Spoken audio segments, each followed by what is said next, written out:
Today we're talking about what kind is which camera should I buy? Question, should I buy an airplane? Of course an airplane would come in right as I start talking. And now cue ambulance. Of course there's a whole nother like emergency scene going on right here. This is the last time we're filming in downtown. Let's try this again. We're talking about which camera should you buy. Probably the most common question I get asked. But before you figure out what kind of camera to buy, you have to figure out what you want to do with it and also what's your budget. So let's go over how much you should spend on a camera in 2020. Look at this mess of cameras that we brought. Oh God, we took it too far, I think. So you got all this and also the camera that Sam's filming on right now. There's just so many options and some are fairly inexpensive and some are really expensive. So let's head back to the studio and try to break it down a little bit. What can you get at each price range? You know, if your budget's at $1,000, what can you get for that? What if you have $2,500 or $4,000, $6,000? Like what can you get at each tier and what's the benefits that you'll start to see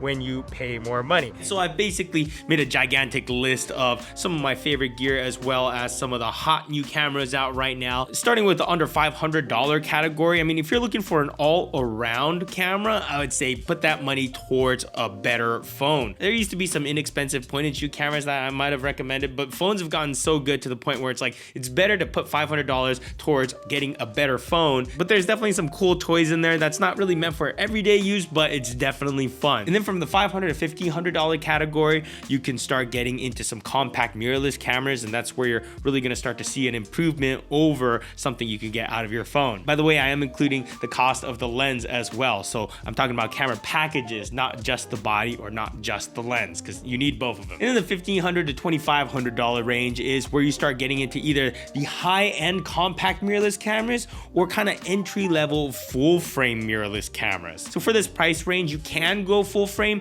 but you are going to be sacrificing a little bit on either the body or the lens. Like you get a decent camera body, but then you're probably going to be getting a cheap lens or a nice lens, but not the most sophisticated camera body. And we'll dive into how to navigate that in a bit, but $2,500 to $5,000 is where you start entering the higher end full frame cameras. So something like this EOS R, where it's a pretty nice lens and a pretty nice body, $2,300 for the lens, and I think about $1,700 for the body now. And then $5,000 to $20,000 is where you can start getting into some of the more professional cameras. I mean, this one's a great one for shooting documentaries. And then of course, $20,000 and over is where you start getting into like the big movie cameras that are designed to shoot Hollywood blockbusters. So let's dive in at the shallow end and see what we can get for under $500. Like I said, camera phones have gotten really good, especially in the last generation. I mean, this is the iPhone 11 Pro Max, and I really like this. We've got 3 lenses. We got a normal wide angle, we got the ultra wide angle and a telephoto. The image quality is constantly impressing me. It's versatile. You always have it on you. So if you're planning on buying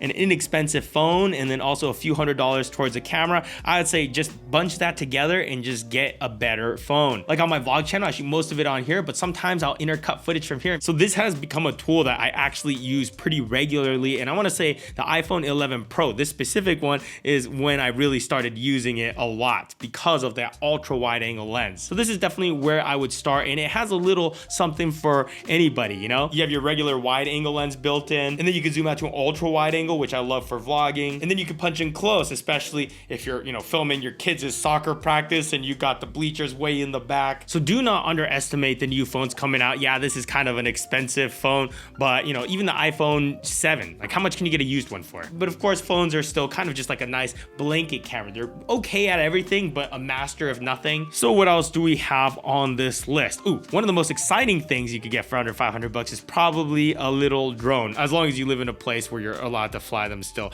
But Mavic Mini, $399, and I've got a couple videos on this thing. Really impressive what this can do. And of course, it's unique because, you know, it flies. Speaking of DJI, they also have the DJI Pocket. It is never really a personal favorite of mine, but it is very compact and it's on a gimbal, so you can travel with it very easily and get very stable shots, so that's always cool. And of course, if you fall under that extreme athlete category, then GoPro's probably already at the top of your list. And you can also add microphones and stuff to these to make it a little bit more vlogging friendly, but the street price on these is under $400 for the newest one, which is the Hero 8. Now they have done some touches to the Hero 8 8 to make some improvements. But my biggest downside with the 8 is I'm so worried about scratching this lens because you can't just easily swap it out on your own. With the 6 or 7, which are both really good GoPros, and I might even recommend those too because they are both stabilized. With those, if you crack a lens, you could just swap it out very easily. And they're gonna be a little bit less expensive. I don't think I'll do anything before the Hero 6 though. Yeah, the 6 and 7 were both pretty solid too, so you'll probably be pretty happy with these. But the 8 does have the option for the media mods on there. So you know, that little extra microphone that hangs off the side, and the optional selfie screen so you can watch yourself while you're vlogging, which is a nice touch. And additionally, we have the Insta360 ONE R as well, which is nice because this is a 360 camera. So I'll throw a link up there for an in-depth video in case you're interested. But what I like about the Insta360 ONE R is that you can switch it out from the 360 camera or just put on a regular action camera head onto that to make it kind of like a GoPro. So the Insta360 advantage is that it's modular, so it can be used in many more different ways. But the advantage of the GoPro is that it is the most solid action camera I've ever used. So if you know you're not going to be using any of these extra features that the Insta360 has to offer, then I'd probably go with GoPro. Now this is the Insta360 Go, the cheapest camera on the list at $199, I believe. It's not a camera for everybody, but it can be really cool just because I really consider it to be a wearable camera. It just sticks on magnetically. You can actually throw this underneath your shirt, slap it on there, you got a camera. And it's only gonna record for 30 seconds. So now you can see what the footage looks like. It's actually pretty well stabilized too, but it only records in 30-second bursts. So of course it's got its limitations. What's nice is you can set it up in interval mode. So maybe every 5 minutes it'll turn on automatically, record for 30 seconds and then cut. And then at the end of the day, you download the footage onto your phone and then you might have some pretty cool moments captured. It drops into this case and it kind of works like AirPods where every time you put it in the case, it recharges for a while. And then there's a lightning port here or micro USB here to connect it to your phone, download the clips on your phone, and there you go. So now let's say we have about $500 to $1,500. Then I would be really looking at compact mirrorless cameras. I'd say that's where it's at right now. There's a whole bunch of companies making mirrorless cameras. I'm most familiar with Canon, but of course Sony's a big player, Panasonic, Fujifilm, Nikon, the list goes on. DSLRs are gonna be traditionally a little bit more popular, but really now you can get a mirrorless camera that will give you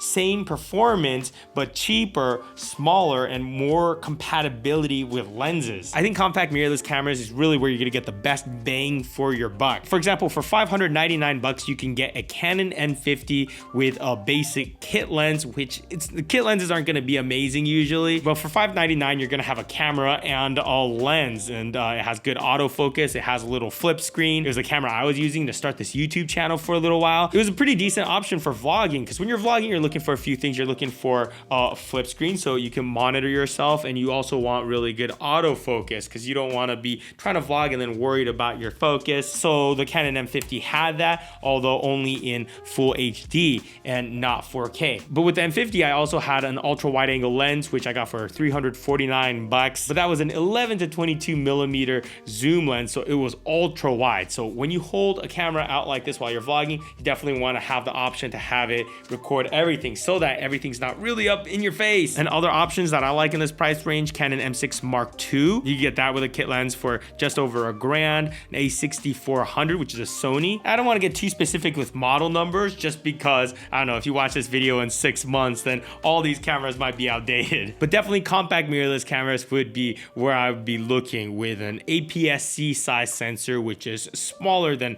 you know, full frame, more professional, but APS-C has lots of benefits in there. And as more and more lenses are designed for APS-C sensors, you're really gonna be able to get the desired look that you want out of a camera with just a smaller package. With that being said, there are now full frame sensors that are becoming accessible at this price range. For example, you get an EOS RP with a 24 to 240 millimeter lens for $1499. The 24 to 240 millimeter, I mean, it's an f4 to 6.3, so it's not great in low light, but I played with it before, and the zoom capability of it is nuts. You can stand really far away and the image stabilization works really well. So I was just hand holding these shots of the monkey and it looks pretty smooth, doesn't it? So when you have the right amount of light, it's a pretty good option. But wow, I'm surprised you could get the combo for $1,500, because if you buy the RP, it's $999 for the body. And then if you buy that lens, that's $900. So that should be, you know, $1,900. But I guess when you buy it together,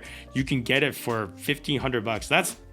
It's not bad. Sam's got one. Let's go ask him. How do you like your RP? You mean this RP? Yes, this RP. Yeah, I bought it with the package with the 35mm f1.8. I think it was around $1,400 for this package. For the package, so camera and the prime lens. Actually, let's see what this looks like real quick. And here we go. We actually put the wide angle lens from the R onto the RP, but now we're on the RP. And can't even tell the difference. Looks pretty good. So overall, pretty happy with it. There's a few things that you wish you had. There is a B on your shirt right now. Don't move. It's like getting ready to, I would have tilt your chin down. But anyways, yeah, in full HD, you still get that full frame sensor. You get that dual pixel autofocus. So lots of things good about this camera, but just a few things missing. All right, cool. Moving on. So yeah, you can enter full frame territory, but what you don't want to do is end up spending all your money on the full frame body and then not having enough money for lenses. Because I would rather have a good set of lenses with some decent mirrorless cameras than to have a really good camera body and whatever in lenses. And also, lenses depreciate in value a lot slower. So, you know, you have a camera body,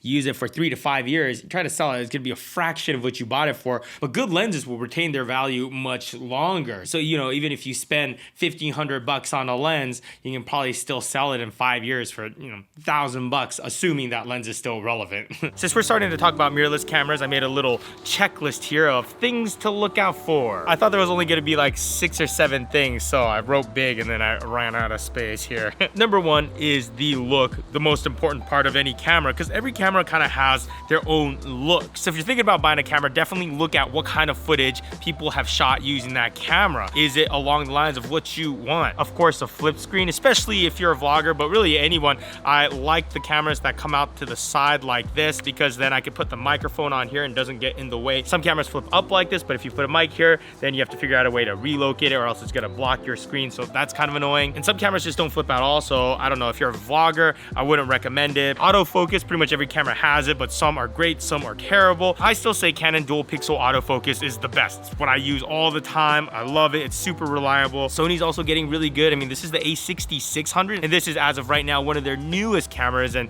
definitely seeing a big improvement in autofocus in this camera. So I'm assuming the newer the camera gets, the better this autofocus is gonna get. 4K limitations. Most of these mirrorless cameras can shoot 4K, but some are gonna have limitations. Sony's pretty good about not having limitations on their 4K. I mean, in this camera, it crops in a little bit if you shoot at 30 frames per second, but it's pretty minor. This Canon EOS R, I don't shoot in 4K because it crops in. So even with the same lens, it'll look more like this. So I don't really like that. I like my shots wide, so I just shoot it in HD. You know, some cameras completely lose autofocus if you shoot in 4K, so it's important to know that if you really care about 4K, what features you're gonna lose or sacrifice by shooting in that mode. Lens options, that's a big one, because too many people get too excited about the body and then they forget about what lenses they're gonna get. There's been a lot of times where I've wanted to switch away from my camera bodies, but I didn't really love the lens options that was available for that camera, and so I didn't do it. Reliability, that's an obvious one. Some cameras are weather sealed, so even if a little bit of rain gets onto it, not a big deal. Also, certain cameras are known to overheat more than others. Like this a6600 has been pretty good about overheating, but certain older Sony cameras have overheated a lot. Canon made a point and shoot camera, the G7X Mark III.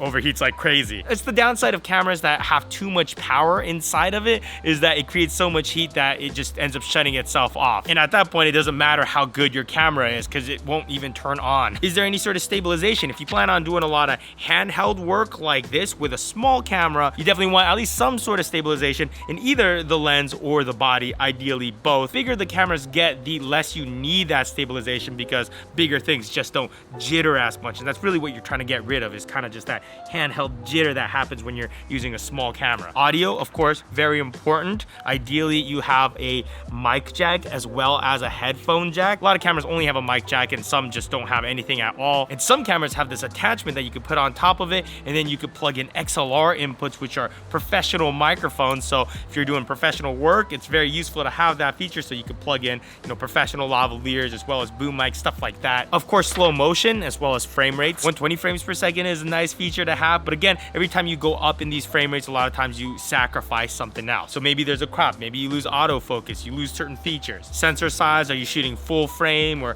cropped in? Codecs and color profiles, if you plan on doing your own color grading. Ease of use, that's important. Some cameras are very easy to use, like I really think this Canon EOS R, very simple to use. Some cameras, incredibly complicated. Can't even read my own handwriting. What is that? What does that say? Oh, record limit, that's what it said. Okay, majority of mirrorless cameras right now have a record limit. limit. So if I hit record right now, then within 30 minutes or so, it'll automatically cut itself. So then you'll have to come back and hit record again. Some cameras only have like a 16-minute record limit. And something I love about the A6600 is that there is no record limit. So you hit record and it'll keep going until the memory card gets full or the battery dies. Monitors, some cameras react differently if you hook it up to an external monitor. So how's that react? Then there's the shape and size of the body. So that's gonna affect you mostly if you plan on using a gimbal. Then there's memory card slots, and some cameras can use 2 memory cards and record onto them simultaneously. So if anything happens to one memory card, you still have the other. That's a feature that a lot of people really want.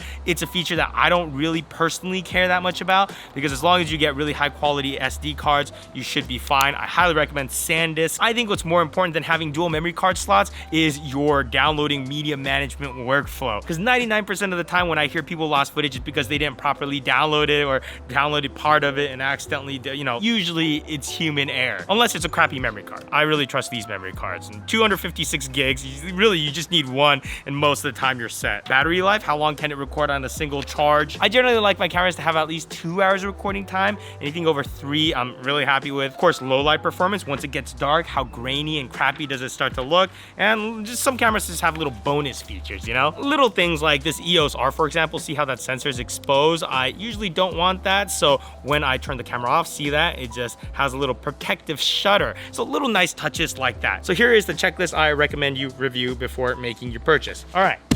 Moving on. So now what can we get if we put up a little bit more money? Well, $1,500 to $2,500 is where it starts to make more sense to enter the full frame sensor world, but you're not gonna get the best setup. You can get a nice body, but then you won't have enough for a really good lens, or you might get a really good lens and have an okay body. So let's see what we can get. We can get the EOS RP with a 24 to 105, which is this lens here, which has a 24 to 105. So it's got a good, nice mid-range zoom, and it stays consistent at f4, which is pretty good for this range. So it's kind of like an entry-level body with a decent lens. And for right around $2,000, you could get a Sony a7 III with a 28 to 70, but it's an f3.5 to 5.6. So you're dealing with a pretty solid camera body. The a7 III is fantastic, but then the lens itself, Also within this price range is my favorite drone at the moment, which is the Mavic 2 Pro. Very good image quality out of that drone. It flies great. So if you're into drones, that's something you can look into. And the cameras we're going over are pretty well-rounded cameras. They're generally pretty decent at everything. They have autofocus, they have good color, compact, easy to work with. But if you're more on the cinematography side, if you fall into that category, then I would look into the Blackmagic Pocket Cinema camera. I did the math here. You could get the Pocket 4K with a speed booster with a Sigma art lens, like this 18 to 35 f1.8 lens. And you can get that package for $2,153. I mean, you're definitely going to want to get more accessories for it. So you'll be probably closer to $2,500, but you're not gonna get things like a flip screen. It's a little bit big. You're not gonna get autofocus. So you're not gonna get any of these convenient features, but if you're looking for a really professional looking image with great dynamic range, I mean, this is one way to get it. So these are all systems that I would recommend getting if you plan on adding more and investing more into your camera system in the future. But if $2,500 is your cap and you're not planning on spending any more for future lenses and all that, then I would probably still stay with an APS-C compact mirrorless camera. Like this is the A6600, and the lens I have on here is the 16 to 55 f2.8. This package here is $24.99, so right at that upper limit. With this setup here, you could do a whole lot, anything from vlogging to making something look professional, because you're getting one of the really high-end APS-C size compact mirrorless cameras, as well as a really solid lens. And sure, you'll probably eventually want to get more prime lenses and get some unique stuff for this camera, but this alone, just by itself right now, is really capable. So if $2,500 was my cap and I knew that I wasn't going to be able to buy anything else for a good while, I'd probably be looking at either the A6600 or the Canon M6 Mark II, and then just get some dope lenses and you'll be set for a while. And you could use them to vlog because they'll both have a flip screen, decent autofocus, and really the main thing you have to keep in mind if you're planning on vlogging a lot about is what focal length you get for your lenses. So this is 16 millimeter right now. Now it's a 16 millimeter with an APS-C sensor. So I think the crop factor on this is either 1.5 or 1.6. So if we take 16 and multiply by 1.5, that's 24 millimeter.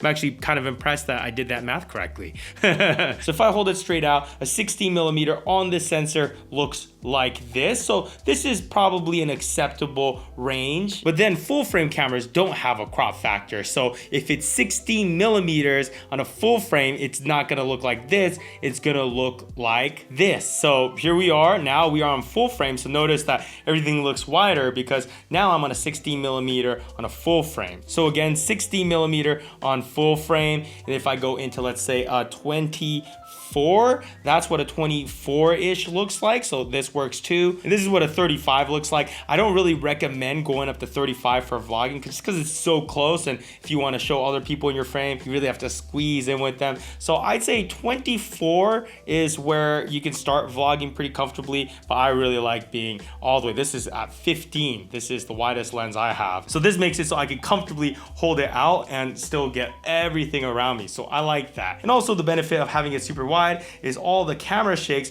are less obvious when you're out wide. See, if I do that same amount of shake at 35, it's like, ah! So if you're vlogging, just remember, those are the focal lengths you're gonna want, but make sure you do that crop factor math, right? If you get a 1.5 crop factor on this, make sure that you know that a 16 is a 24, like a 10 millimeter on here would be equivalent to like a 15 millimeter on a full frame. So just make sure you do that math. And also with compact mirrorless cameras, keep in mind, you want some sort of image stabilization somewhere, whether it's in your body or in your lens. Because if you hold it like this, something this small jitters a whole lot. Once you go past like a 35 or 50 millimeter, you really start to see those jitter. You're not nearly as stable as you think. So the beauty of the A6600 is that it does have IBIS inside the camera body. For cameras that don't have image stabilization on the body, then I definitely suggest using lenses that do. I mean, the ideal situation is something like this, stabilization in the camera and also stabilization on the lens. So I'm getting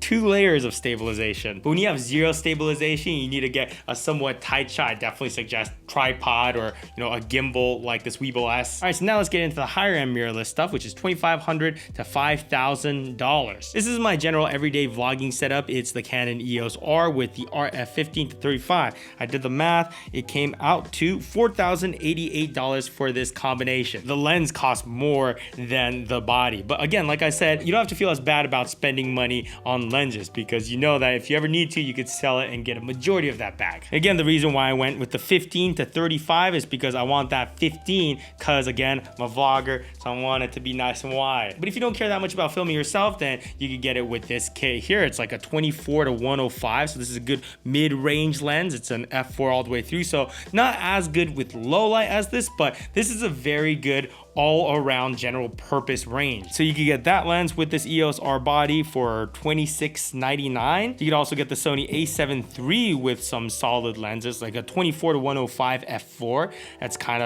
That's actually just like this lens, but the Sony version for $29.99. So there you go. You got a good body and a good lens. Yeah, I would say $3,000 is really around the point you want to be able to spend if you want to go into full frame. For cinematographers out there, there's the Blackmagic Pocket 6K. You could get this with the 24 to 70 f2.8 Canon L series lens. That combination is going to cost you $4,094. And again, whenever I say cinematographer's camera, I mean take all the convenient features like autofocus, flip screen, all that stuff out the window. You're dealing with a camera that you are going to be manually focusing. You're not going to be filming yourself with it. These files are going to take up all your hard drive space, but it's going to look amazing. So if you're in that cinematography category, then it's hard to beat these Blackmagic Pocket cameras for the price. Now for the $5,000 to $20,000 range, you can start getting into the more professional cameras. This is the C500 Mark II. The body alone, $16,000. What do you get out of this that this doesn't? Well, better image quality, more power, more performance, just all around better, but it's also bigger and you have buttons for everything, which is great. You have buttons for ND filters, so you just press a button opposed to, taking a variable ND and throwing it onto your lens every time. Another notable one right now is the Sony, I think FX9. I could never remember if it's PX9 or FX9. What is that camera? Sony FX9. The body there is $10,998, and these are both full frame size sensors. So it's kind of taking the nice large sensor out of these and just turbocharging it with a lot more processing, better codecs, just all around more better. But of course, there's cameras like the Canon C200, which is the little brother of this. It's a smaller sensor, not as powerful, but you could get that for $6,499 for the bodies. But you know, with these cameras, you are getting really good autofocus with, you know, really good image quality. So it's really great for documentary. You have a lot of the convenient features. You know, you have XLR plugins right here, so you could plug in really professional microphones. You don't need that many accessories with this thing, you know? Like everything you need is just already in here. In final category, the super expensive cameras. We have our Red camera here and our Arri Alexa. And these cameras just have so much power behind their sensors, literally just taking as much information as it can as the light enters the lens. These become so much more exponentially, substantially expensive. But you know, if you want the very, very best image quality you can possibly get out of a camera, these are the ones to go to. And I think I'm done. Whew, hopefully that helped, you know, figure out like what's the difference between a cheaper camera and a bigger camera. Maybe I didn't even answer anything. Oh my god, this video is what, 25 plus minutes? I was like, I could probably make this video in under 10, maybe 15 minutes. 25 minutes, oh my gosh. Let's wrap this up. Carrie, as long as we got the shot, she's definitely a keeper. Yeah, in my last video, she fell off the mountain bike, got pretty messed up, but she's good. Thanks everybody for the concern. Carrie's thinking as she's falling, this would look sick at 240 frames per second. Hits the ground. That is actually very true. The fall would have looked amazing in 240 frames per second. 1034, this could become a new meme. Hashtag I can't breathe. Oh, you're okay.